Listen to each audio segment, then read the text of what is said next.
Hi Tumblr, it's me again. Obviously, it's the same day, same setting, same couch, same outfit, same hair, same makeup, the whole deal.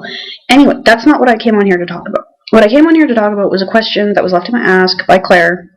I hope she doesn't mind that I'm calling her Claire, but my Tumblr URL is kind of long, and Claire is just shorter. The question she left me was as follows. Ari the video asks, your opinion on John Lestrade and John Lestrade's Sherlock. Your ideas about how well the pairings will go, and out of the three-way pairing, which two have more potential. Personally, I'm going to start with John and Lestrade here.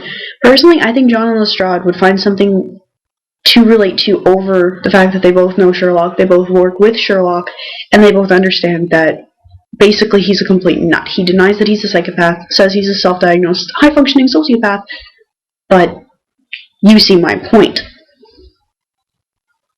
The two of them, I can't really picture John in the canon. He so heatedly denies being Sherlock's date or Sherlock's boyfriend or Sherlock's significant other so many times.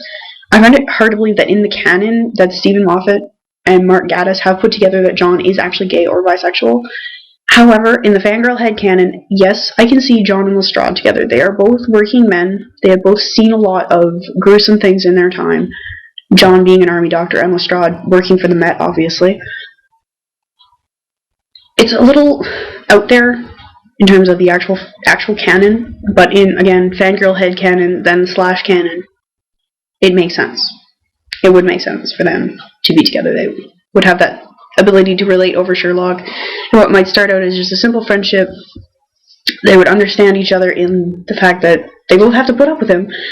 Might go for a couple of pints at the pub, etc., etc., and it would just eventually just lead to a romantic involvement. In terms of the three of them together, again, following the BBC canon that Stephen Moffat and Mark Gatiss have set up, it's implausible. I won't say impossible, but it's implausible. And from a realistic canon point of view, having, I don't really want to say this, but having had experience in this sort of thing, it doesn't work. Three people together is a lot harder to manage than two people together. So if you want to be realistic, and if you want to stick to the BBC canon, no, it won't happen. However, again, we are reverting to the fangirl canon, the slash canon, that sort of thing.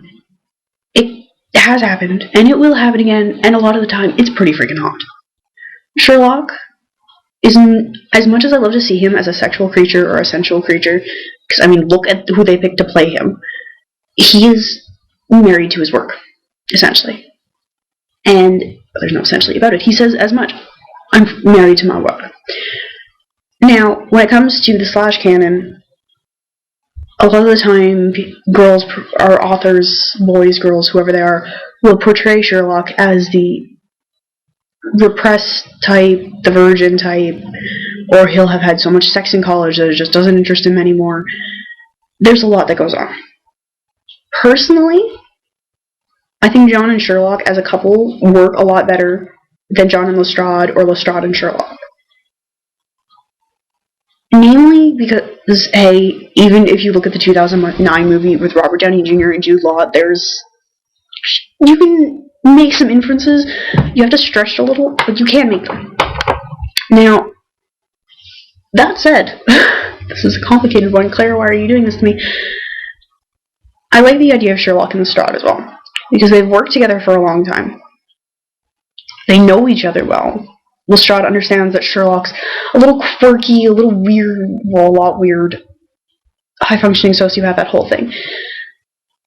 And again, I love the idea of Sherlock as a sensual creature, as a sexual creature. I mean, look at the man. Look at the actor they picked to play him. And it's impossible to look at someone like that in that kind of role and not be like, what were you people thinking? He's a sex symbol, basically. He's become a sex symbol. And he's playing an asexual, married to his work character. It doesn't work like that. People are going to make assumptions, people are going to do completely different things in their heads than what you people wanted on the show. Now, here's where it gets interesting, because generally when someone asks me a question like this, they want a lot of detail. So here's my detail. With John and Lestrade, I cannot picture John bottoming. Ever. I mean, he would do it for Sherlock, but that's because he would be convinced that Sherlock's insecure in his sexuality. All of that. No, that's not my opinion. At least not... Sorry, I got cold, like I said. At least not with John and Lestrade. With John and Lestrade, John would talk. And Lestrade would let him, because he understands basically John, for the easiest way to explain this. In the three of them, I can't see... It's hard to figure out who would bottom, who would top, who would switch. There's too many penises. I don't know what's going on. I mean, it's hard enough to figure out what's going on with 2, never mind with 3. Anyway, that's my opinion on that. And as much as I love the Slash headcanon, and I love you guys, some of the stuff you come up with is utterly ridiculous.